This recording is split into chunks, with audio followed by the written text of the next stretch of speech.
Ay, nakasundin ka.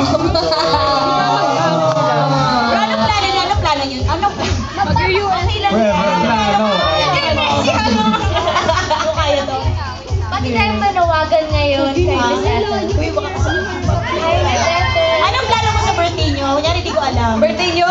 Birthday mo? Ano, mag-out of town kami. Out of town kami. Tapos, baka mag-beach, ganyan. Masaya na yun. Hindi kasi blackout daw yun. Ang saya nun! Alora, ang saya nun! Saan ka si Alora? Bakit? Di siya pinayagan. Mabuhangin naman daw yung kiligin.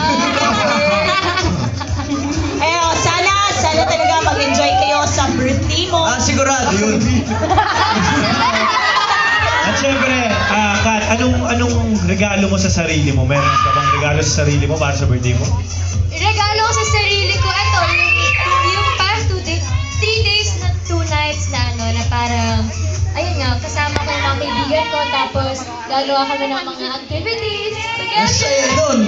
Ay, parang Dapat kasama ka dun, di ba? ayun, nangyari? tapos nakikita ko sa sarili ko, kasi ako talaga yung nagpaalam para payagan kami lahat. Barkada yan. Close friend. Tropang bilog. Mga Becky, sandun sila lahat. Kasama ba din si Alora? Si ano naman?